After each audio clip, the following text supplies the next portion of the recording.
আসসালামু আলাইকুম সুপ্রিয় দর্শক, এই মুহূর্তে যে যেখান থেকে আমাদের এই ভিডিওটি দেখতেছেন আপনাদের সবাইকে স্বাগতম জানিয়ে শুরু করছি নতুন একটি প্রতিবেদন।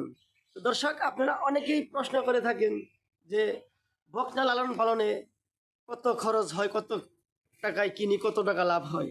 আসলে আমি আজ 16 বছর ধরে গরু লালন পালন করতেছি। এর মধ্যে প্রথমবার বকনা কিনে খাওয়া শুরু করছিলাম, তখনও আমার লস হয়েছে। দ্বিতীয় বছরে গাবি কিনেছিলাম, দুধের গাবি, সে বছরও লস হয়েছে। আবার আমি মোটা তাজার ফার্মিংও করেছি, সেখানেও লস হয়েছে। এরপরেও পুনরায় আবার আমি বকনা লালন পালন শুরু করে দিই। বর্তমানে আমি কয়েক বছর যাবৎ শুধু বকনা বাছুর কিনে, ছোটো ছোটো বকনা বাছুরকে লালন পালন করে গাভিন করে বিক্রি করে আসতেছি প্রায় 10 থেকে 12 বছর যাবৎ। এর মধ্যে আমার বর্তমান পরিস্থিতি থেকে আমি কিছু গুরুত্বপূর্ণ আপনাদের ধারণা দিব।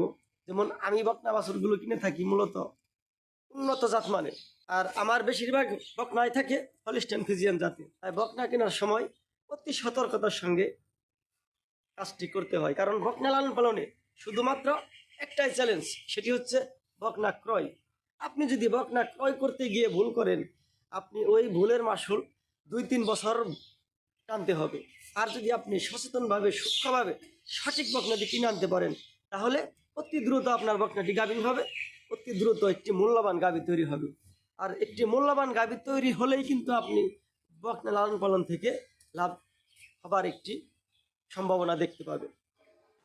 তো যাই হোক, আমি বকনা, যে সমস্ত বকনা গত বছর মানে 2024 সালে জানুয়ারি ফেব্রুয়ারি মাসে ক্রয় করেছিলাম, সে বকনাগুলো আজকে দেখতে পাচ্ছেন, এই যেগুলো সবগুলোই 5 মাস 7 মাস গাভিন হয়ে গেছে। এই বকনাগুলোই গত বছরের জানুয়ারি বা ফেব্রুয়ারির মধ্যে আমার কালেকশন করা।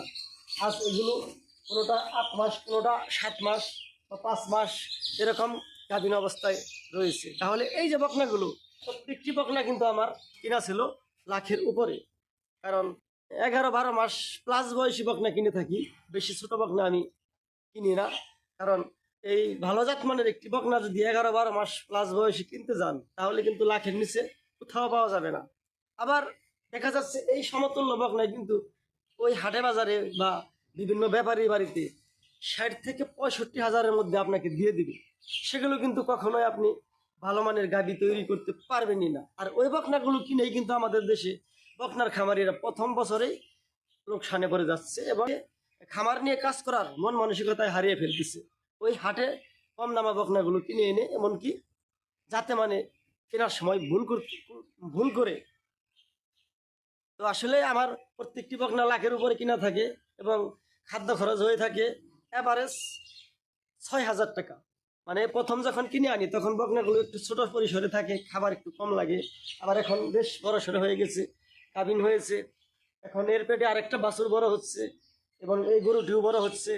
এগুলো কিন্তু এখন দ্বিগুণ খাদ্য লাগতেছে। তাই এখন কিন্তু বর্তমানে খাদ্য খরচ হচ্ছে বেশি। এভারেজে করে এনি একেবারে সম্পূর্ণ খরচ হিসাব করে আপনার খাদ্য খরচ, দানাদার খাদ্য, কাঁচা ঘাস, খড়, বিভিন্ন মেডিসিন, লেবার চার্জ বা ইলেকট্রিক বিল, বিভিন্ন নানান মানে এ টু জেড সমস্ত খরচ ধরে আমার এভারেজ খরচ হচ্ছে প্রত্যেকটি বকনায় প্রতি মাসে 6,000 টাকা। কেন? আমি সম্পূর্ণ ফার্মিং সিস্টেমে লালন পালন করি, কারণ আমার কাজগুলো শ্রমিকের মাধ্যমে করাই, সেখানে অনেক টাকা লেবার খরচ হয়ে যায় এবং আমার 1% জমিও নিজের জমি নেই। সম্পূর্ণ ঘাসের জমি লিজ নিয়ে মানে ভাড়ায় নিয়ে আমার গরুকে সবসময় আমি কাঁচা ঘাস খাইয়ে থাকি এবং কি ভুট্টার সাইলেজ খাইয়ে থাকি। এই ভুট্টা যে জমিতে চাষ করি সে জমিগুলো সম্পূর্ণ লিজে নেওয়া, সেখানেও কিন্তু আমার একটি অতিরিক্ত খরচ হয়। তাই এমনি করে প্রত্যেকটি বকনায় আমার অ্যাভারেজ খরচ হচ্ছে সর্বোচ্চ 6,000 টাকা প্রতি মাসে। তাহলে আপনি যদি আপনি 4টি-5টি বকনা নিয়ে কাজ করেন বা নিজে কাজ করেন, লেবার খরচ কোনো প্রকার না লাগে আপনার, বা নিজের ঘাসের জমি আছে ঘাস চাষ করার মতো, তাহলে আপনার কিন্তু একটি বকনায় সারা বছরের অ্যাভারেজ খরচ হবে খুব বেশি হলে 4,000 টাকা। আমার চাইতে আপনি অবশ্যই 2,000 টাকা সেভ করতে পারবেন প্রতিটি বকনায় প্রতি মাসে। কারণ আপনার যদি ঘাসের নিজস্ব জমি থাকে, এমনকি নিজে যদি আপনি ওই সম্পূর্ণ ঘাস চাষ, ঘাস সংগ্রহ, ঘাস গরুকে খাওয়ানো, গরুকে গোসল করানো, এই সমস্ত ফার্মিংয়ের যাবতীয় কাজগুলো যদি আপনি নিজে করতে পারেন, তাহলে আপনার প্রতি বকনায় খরচ থাকবে প্রতি মাসে 4,000 টাকা। আপনি বকনা কেনার সময় বকনার ক্রয় মূল্য এবং প্রতি মাসে এবারে 4,000 টাকা খরচ যোগ করতে হবে। আর যদি ফার্মিং সিস্টেমে লালন পালন করেন তাহলে আপনার প্রতি মাসে এভারেজ খরচ 6,000 টাকা করে যোগ করতে হবে। তাহলে আমি বকনাগুলো আজকে প্রায় 12 মাস, কোনোটা 11 মাস বা 12 মাসই ধরি, তাহলে প্রতি মাসে 6,000 টাকা খরচ হলে 12 মাসে আমার অলরেডি এক একটা গরুতে 72,000 টাকা কিন্তু খরচ হয়ে গেছে। 1 লক্ষ টাকায় কেনা, 72,000 খরচ। এখন আমার এই বকনাগুলো আমার পুঁজিদার আছে 1,72,000 থেকে 1,75,000-এর মধ্যে কেনা এবং খাদ্য খরচ মিলে। এখন আমি এই গাভিন বকনাগুলো বিক্রি করতে গেলে অবশ্যই 2 লাখের উপরে বা 2,25,000, 30, 2.5 লক্ষ টাকা দামে বিক্রি করতে পারবো প্রত্যেকটি বকনা। আর এই বিক্রিটি করতে পারবো আমি যারা গাভী ব্যবসায়ী, যারা আপনার গাভিন প্রেগনেন্ট বকনা কিনে নিয়ে ওনার বাড়িতে গাভী হয়, দুধ দেয়, বাচ্চা সহ বিক্রি করে, তারা কিন্তু আমাদের কাছ থেকে এই বকনাগুলো নিয়ে থাকে। তাই এমনি করে তাহলে দেখা যায় যে আমার একটা বকনা 1 লক্ষ টাকায় কিনে এনে এবং 70 থেকে 75 কিংবা 80,000 টাকা খাদ্য খাইয়ে ওই বকনাটি আমরা সর্বোচ্চ বিক্রি করতে পারলে 2,20,000 থেকে 2.5 লক্ষ টাকায় বিক্রি করতে পারি।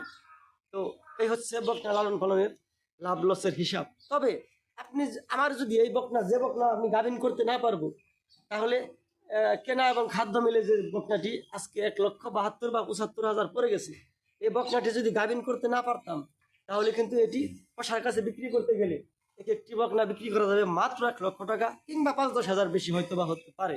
তাহলে দেখেন আমার একটি বকনাই 60 থেকে 70,000 টাকা লস হয়ে যাবে যদি সেটা গাভিন করতে না পারি। আর এটি হচ্ছে বকনা লালন পালনের বাস্তবতা। আর যদি আপনি গাভিন করতে না পারেন তাহলে প্রথম বছরে আপনার এত পরিমাণ লস হবে যা আপনি স্বপ্নেও কল্পনা করতে পারবেন না, যে লস কিভাবে কত টাকা হয়ে যেতে পারে, তৈরি হয়ে যায়। তো দর্শক, ভিডিওটি অনেক লম্বা হয়ে যাচ্ছে, আজকে আর কথা নয়। সবাই ভালো থাকবেন, সকলের মঙ্গল কামনা করে বিদায় নিচ্ছি। আসসালামু আলাইকুম।